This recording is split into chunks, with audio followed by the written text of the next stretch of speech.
എല്ലാവർക്കും സുഖാണെന്ന് വിശ്വസിക്കുന്നു. ഭൂമി സംബന്ധമായിട്ട് മുഖ്യമന്ത്രിയുടെയും അതുപോലെ തന്നെ റവന്യൂ മന്ത്രിയുടെയും വളരെ പ്രധാനപ്പെട്ട അറിയിപ്പുകളുണ്ട്. വീഡിയോയുടെ വിശദാംശങ്ങളിലേക്ക് കിടക്കുന്നതിന് മുമ്പ് കൂടുതൽ ആളുകളിലേക്ക് ഇൻഫർമേഷൻ എത്താൻ ഷെയർ ചെയ്യുക, ലൈക്ക് ചെയ്യുക, ഫേസ്ബുക്കിലൂടെ കാണുന്ന ഫോളോ ചെയ്യുക. വീഡിയോയുടെ വിശദമായ വിവരങ്ങളിലേക്ക് വരാം.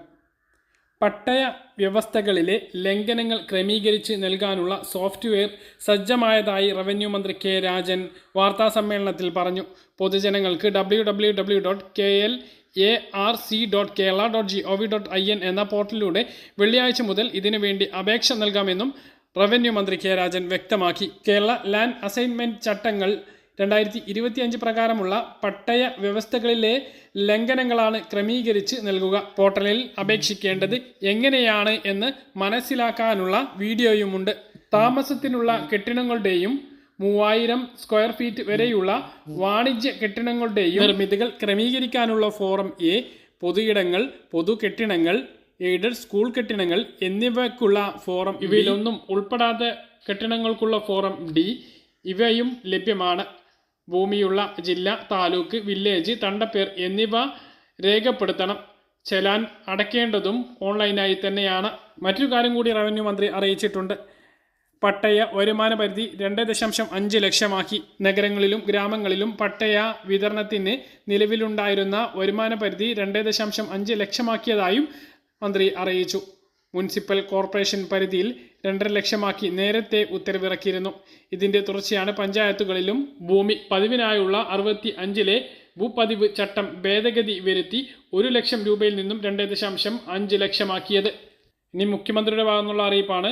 കൃഷിക്കും ഗൃഹനിർമ്മാണത്തിനും മറ്റുമായി പതിച്ചു നൽകിയ പട്ടയ ഭൂമി ജീവനോപാധി ലക്ഷ്യമാക്കി മറ്റു തരത്തിൽ വിനിയോഗിക്കുന്നതിന് അനുമതി നൽകുന്നതിനുള്ള ചട്ടങ്ങളുടെ രൂപീകരണവുമായി ബന്ധപ്പെട്ട് മുഖ്യമന്ത്രി പിണറായി വിജയന്റെ അധ്യക്ഷതയിൽ ഉന്നതതല യോഗം ചേർന്നു. ചട്ടലംഘനങ്ങൾ ക്രമീകരിക്കുന്നതിന് സ്വീകരിച്ചതിനേക്കാൾ ലളിതവും ജനങ്ങൾക്ക് ഉപകാരപ്രദമാകണം പുതിയ ചട്ടം എന്ന് മുഖ്യമന്ത്രി പറഞ്ഞു.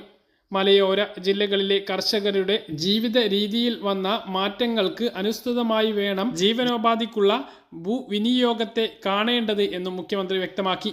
ചട്ടലംഘനം നടത്താത്ത ഉടമകൾ എന്നത് പരിഗണിച്ച് ഏറ്റവും ലഘൂകരിച്ചുള്ള നടപടിക്രമങ്ങളും വ്യവസ്ഥകളുമാണ് ചട്ടങ്ങളിൽ ഉണ്ടാവേണ്ടത്. പൂർണ്ണമായും കർഷക സൗഹൃദമായ നിലയിൽ സ്വീകരിക്കണം എന്നും മുഖ്യമന്ത്രി പറഞ്ഞു. അധിക ഭൂമി സെറ്റിൽമെന്റ് ആക്ട് നടപ്പിലാക്കാനുള്ള ശ്രമത്തിലാണ് സംസ്ഥാന സർക്കാർ എന്ന് മന്ത്രി കെ രാജൻ KRDAS സംസ്ഥാന സമ്മേളനത്തിൽ സംസാരിക്കുകയെ പറഞ്ഞു. സെറ്റിൽമെന്റ് ആക്ട് ഗവൺമെന്റ് ഇതുവരെ ഒപ്പുവെച്ചിട്ടില്ല. ഒപ്പുവെച്ചാൽ ഏറ്റവും ചുരുങ്ങിയ സമയത്തിൽ സംസ്ഥാനം മറ്റൊരു ചരിത്ര നേട്ടം സ്വന്തമാക്കുമെന്നും അദ്ദേഹം വ്യക്തമാക്കി. എല്ലാവർക്കും ഭൂമി, എല്ലാ ഭൂമിക്കും രേഖ, എല്ലാ സേവനങ്ങളും സ്മാർട്ട് എന്ന മുദ്രാവാക്യത്തെ നെഞ്ചേറ്റിയവരാണ് റവന്യൂ വകുപ്പും ജീവനക്കാരും. ലോകം തന്നെ മാതൃകയാക്കിയ ഭൂഭരണമാണ് 5 വർഷം കൊണ്ട് റവന്യൂ വകുപ്പ് കാഴ്ചവെച്ചത് എന്നും അദ്ദേഹം വ്യക്തമാക്കി. അതിദാരിദ്ര്യ നിർമ്മാർജ്ജനം, ഭൂരഹിതരില്ലാത്ത കേരളം എന്നീ പദ്ധതികളിലെ നിർണായകമായിട്ടുള്ള സേവനങ്ങളും ഇടപെടലുകളും വകുപ്പ് നിർവഹിച്ചു. വികസന പദ്ധതിക്ക് ആവശ്യമായ ഭൂമി തർക്കരഹിതമാക്കുകയും സമയബന്ധിതമായി ഏറ്റെടുക്കുകയും അതിന് ആവശ്യമായിട്ടുള്ള പണം നൽകുകയും ചെയ്തു. സെറ്റിൽമെന്റ് ആക്ട് ചരിത്ര നേട്ടമാകും എന്നാണ് റവന്യൂ മന്ത്രി കെ രാജൻ ഇന്ന് വ്യക്തമാക്കിയത്. അപ്പോൾ ഇത് നടപ്പിലാക്കാനുള്ള തീവ്ര ശ്രമത്തിലാണ് സർക്കാർ. ഇതിന്റെ ബില്ല് കഴിഞ്ഞ നിയമസഭാ സമ്മേളനത്തിൽ പാസാക്കിയിരുന്നു. ഈ പദ്ധതി നടപ്പിലാക്കി കഴിഞ്ഞാൽ അധികമുള്ള ഭൂമി ക്രമവൽക്കരിച്ച് നൽകുന്നതുമായി ബന്ധപ്പെട്ട നടപടികൾ അതായത് വില്ലേജ് ഓഫീസുകളിലൂടെ ആരംഭിക്കുന്നതാണ്. ആധാരത്തിൽ ഉള്ളതിനേക്കാൾ അധികമുള്ള ഭൂമി സ്വന്തമായി കൈവശം വെച്ചിട്ടുണ്ട് എങ്കിൽ അത് തർക്കരഹിതമാണ് എങ്കിൽ അത് സ്വന്തമാക്കാനുള്ള അവസരമാണ് വരുന്നത്. ഇതിനുള്ള ബില്ല് നിയമസഭ പാസാക്കിയെങ്കിലും അതിന്റെ നടപടികൾ ഇപ്പോൾ ആരംഭിക്കുന്നതേ ഉള്ളൂ.